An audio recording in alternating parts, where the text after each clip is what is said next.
दोस्तों, ये एक पाकिस्तानी किन्नर की कहानी है जिसे हमारा समाज कितनी घृणा से देखता है। हर कोई उसे हंसी का पात्र समझता है, जैसे वो कोई मनोरंजन की चीज हो। तो देर न करते हुए कहानी शुरू करते हैं। कहानी की शुरुआत में हम साहिबा नाम के किन्नर और उसके एक साथी को देखते हैं। आज वो एक घर में बच्चे की बधाई देने जा रहे हैं। तभी उस घर से एक औरत आते हुए दिखती है। वो साहिबा से कहने लगी कि जाओ जाओ, अंदर तुम्हारे जैसा ही कोई बच्चा आया है। जब वो दोनों घर के अंदर जाती हैं तो कमरे के अंदर से उस बच्चे के पिता की आवाज आ रही थी, जो अपनी पत्नी से कह रहा था कि शुक्र है ये बच्चा हमारे घर में हुआ। यदि हॉस्पिटल में होता तो हम किसी को मुंह दिखाने के काबिल न रह जाते। मैं उस दाई को मुंह बंद रखने की मुंह मांगी रकम दे चुका हूँ। मैं सबसे यही कहूँगा कि हमारा बच्चा मरा हुआ पैदा हुआ था, लेकिन अब मैं इस बच्चे का क्या करूँ। और वो अपनी पत्नी से उस बच्चे को छीनने लगा, लेकिन उसकी माँ उसके पिता से कहने लगी कि इसमें इस बच्चे का कोई कसूर नहीं है, इसके साथ ऐसा ना करें। तभी साहिबा उस कमरे के अंदर चली गई और उससे कहने लगी कि साहब, ये बच्चा मुझे दे दें, मैं तो सिर्फ यहाँ बधाई देने आई थी। आप इसे किसी कूड़े के ढेर में ना फेंके, इसे मैं ही पाल लूँगी। और फिर जो बच्चा किन्नर पैदा हुआ, उसके माँ बाप ने अपने बच्चे को साहिबा को दे दिया, लेकिन उसकी माँ रोती रही और अपने बच्चे को वापस लेने की उससे भीख मांगने लगी। उसके पति ने कहा कि यदि इस बच्चे को रखने की बात की तो मैं तुम्हें तलाक देकर घर से बाहर फेंक दूंगा। और साहिबा उस बच्चे को लेकर अपने घर चली गई। उसने उस बच्चे का नाम आशिफा रखा और उसे वो प्यार से आशी बुलाने लगी। बड़े ही प्यार से साहिबा ने उसकी परवरिश की, उसकी माँ बनकर उसे पाला पोसा और इस तरह आशी बड़ी होने लगी। जब वो मोहल्ले के बच्चों के साथ खेलने जाती तो बच्चे उसे ये कहकर भगा देते कि मेरी माँ ने कहा है कि तुम उसके साथ मत खेलना। उसकी माँ ने कहा है कि वो एक किन्नर है। ये बात सुनकर आशी भी हैरान थी, क्योंकि उसे इस बात का मतलब भी नहीं पता था। वो घर जाकर साहिबा से सवाल करने लगी कि माँ, हमजा मेरे साथ नहीं खेल रहा। उसकी माँ ने कहा है कि आशी एक किन्नर है, तुम उसके साथ नहीं खेलोगे। आखिर ये किन्नर होता क्या है? लेकिन साहिबा ने उसकी बात का कोई जवाब नहीं दिया। लेकिन आशी का फिर से सवाल है कि सब बच्चे स्कूल जाते हैं, आखिर मैं कब जाऊंगी? साहिबा ने उसे गुस्से से कहा कि मैं जो तुझे सिखाती हूँ तुझे बस वही सीखना है। और आशी उदास होकर वहाँ से चली जाती है।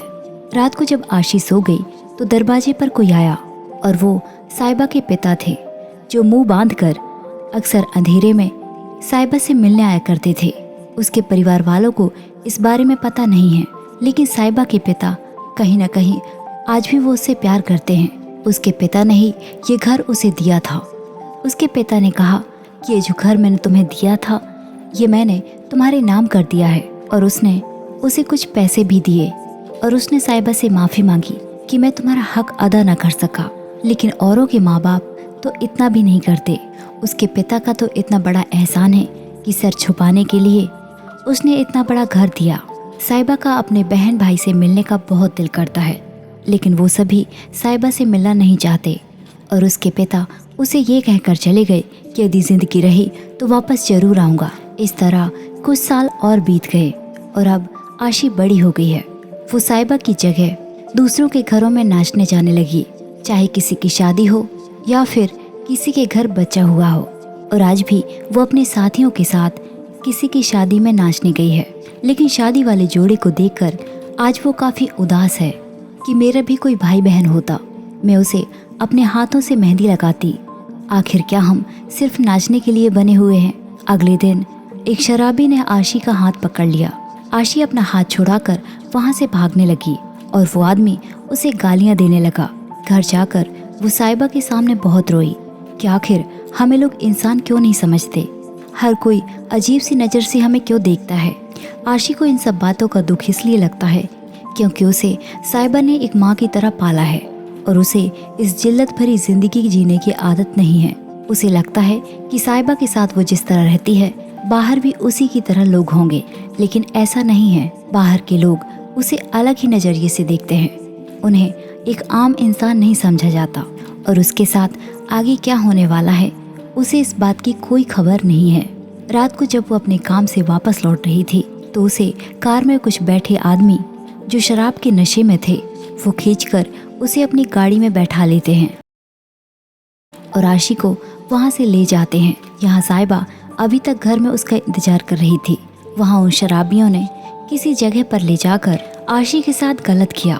यहाँ साहिबा ने अपने साथी के साथ आशी को कितना ढूंढा, लेकिन उसे वो कहीं भी नहीं मिली। और कुछ देर के बाद आशी एक जगह पर बेसुध बैठी हुई थी।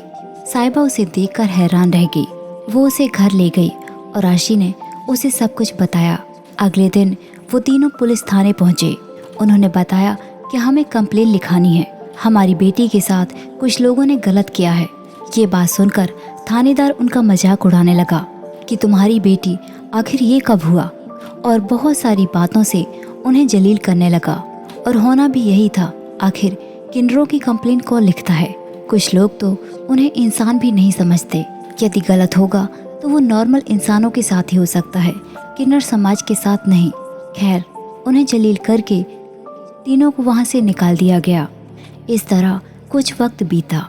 कुछ हद तक आशी उस हादसे से निकलने लगी थी और उसकी मुलाकात एक दिन रेहान नाम के लड़के से होती है। उसने आशी से कहा कि मैं तुम्हें यहाँ से कई बार गुजरते हुए देखता हूँ, दरअसल मैं तुम्हें पसंद करने लगा हूँ। ये बात सुनकर आशी भी हैरान थी और उसकी हैरानगी तो तब बढ़ गई कि जब रेहान ने बताया कि मुझे पता है कि तुम एक किन्नर हो, मैं तुम्हें फिर भी पसंद करता हूँ।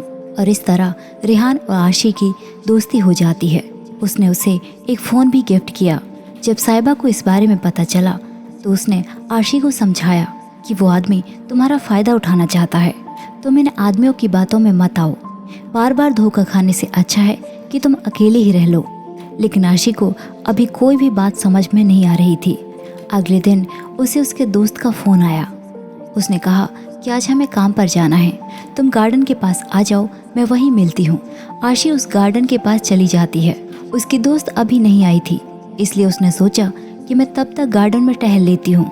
लेकिन जब उसने वहाँ जाकर देखा तो रेहान एक लड़की के साथ बैठा हुआ था और ये देखकर आशी हैरान रह गई। उसने उससे कहा कि तुमने तो कहा था तुम मुझसे बहुत प्यार करते हो। लेकिन रेहान ने उसे धक्का मारा और कहा कि पता नहीं कहाँ से ये मेरे पीछे पड़ गया है, और उसे वहाँ से निकाल दिया। साहिबा की कही हुई बात सच हो चुकी थी। वो घर जाकर साहिबा के गले लगकर बहुत रोई कि मैं एक किन्नर हूँ और मेरा काम है सिर्फ और सिर्फ ताली बजाना। बार बार यूँ धोखा खाकर आशी अंदर से टूट चुकी थी और उसका ये दुख देखकर साहिबा भी बीमार पड़ गई। उसकी तबीयत दिन ब दिन बिगड़ती जा रही थी। अगले दिन आशी को काम पर जाना था। उसने साहिबा से कहा कि माँ मैं रेडी हो गई हूँ, मैं जल्दी घर वापस आ जाऊंगी। लेकिन साहिबा ने कोई भी जवाब नहीं दिया क्योंकि उसकी मौत हो चुकी थी। उसकी मौत से आशी बिल्कुल टूट चुकी थी क्योंकि उसके बिना इस दुनिया में उसका कोई भी नहीं है। कुछ दिन के बाद आशी ने सोचा कि इस बारे में साहिबा के घर वालों को खबर दे देनी चाहिए। साहिबा के पास उसके घर का नंबर था।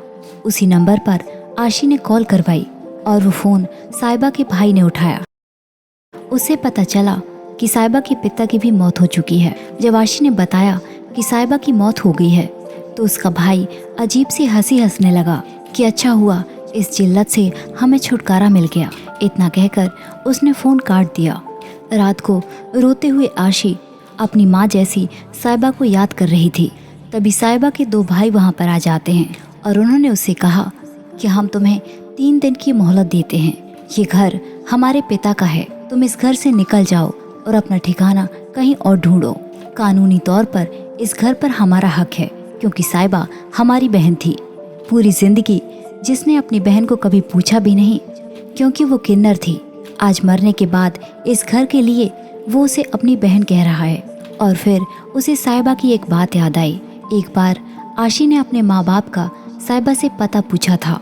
उसकी जिद करने पर उसने उसे उसके माता पिता का एड्रेस दे दिया था, लेकिन कभी भी आशी की वहाँ जाने की हिम्मत नहीं पड़ी। और जब आज उसका इस दुनिया में कोई भी नहीं है, वो किसी के घर जाकर नहीं रह सकती, इसलिए उसने अपने माता पिता के घर जाने का फैसला किया कि शायद उनसे उसे कोई मदद मिल जाए। और बड़ी ही हिम्मत जुटाकर आशी अपने घर की ओर जाने लगी। उसका घर एक घर नहीं, एक बंगला था। बाहर गार्ड बैठा हुआ था। वो आशी को अंदर जाने से रोकने लगा। आशी ने उसे अपने माँ बाप का नाम बताया। तब उस गार्ड ने कहा कि वो तो 6 साल पहले यहाँ से जा चुके हैं और उसने आशी को उनका एड्रेस भी दिया। वहाँ जाकर आशी अपने माँ से मिली। उसने बताया कि आप वही है ना जिसने अपना बच्चा एक किन्नर को दे दिया था। वो बच्चा अब इतना बड़ा हो चुका है। ये बात सुनते ही उसकी माँ घबराने लगी और उसने कहा कि वो सब तो ठीक है, लेकिन अभी तुम यहाँ से चली जाओ, नहीं तो तुम्हारे बहन भाई तुम्हें यहाँ देख लेंगे। तुम्हारे बारे में उन्हें कुछ भी नहीं पता। आशी उस पर चिल्लाने लगी कि आप सबको बस अपनी पड़ी है। मुझे भला आप लोगों ने इस दुनिया में क्यों लाया? मैं इस दुनिया में अपनी मर्जी से नहीं आई। मैं अपनी मर्जी से किन्नर नहीं बनी। ऊपर वाले ने मुझे ऐसा बनाया। आप लोगों ने मुझे इस तरह क्यों छोड़ा? इससे तो अच्छा होता कि उसी दिन मुझे आप गला दबाकर मार डालती। लेकिन उसकी माँ के पास उसके सवालों का कोई जवाब नहीं था। आशी रोती चीखती चिल्लाती वहाँ से चली जाती है। वो पूरे रास्ते यूं ही रोती रहती है और एक दरगाह में पहुँच जाती है। अब उसका ठिकाना कहीं पर भी नहीं था, इसलिए आज वो यहाँ आई है। दोस्तों, हम जानते हैं कि हमारे समाज में कई तरह के धर्म हैं, लेकिन सच तो ये है कि किन्नर का कोई भी धर्म नहीं होता। उसे कोई नहीं पूछता कि तू हिंदू है कि मुसलमान। उसकी पहचान यही है कि वो एक किन्नर है। यहाँ तक कि उसे एक आम इंसान भी नहीं समझा जाता। इस कहानी के बारे में आपकी क्या राय है? कमेंट बॉक्स में कमेंट करके ज़रूर बताइए और ऐसी ही कहानियों के लिए हमारे चैनल को सब्सक्राइब कीजिए। Thanks for watching.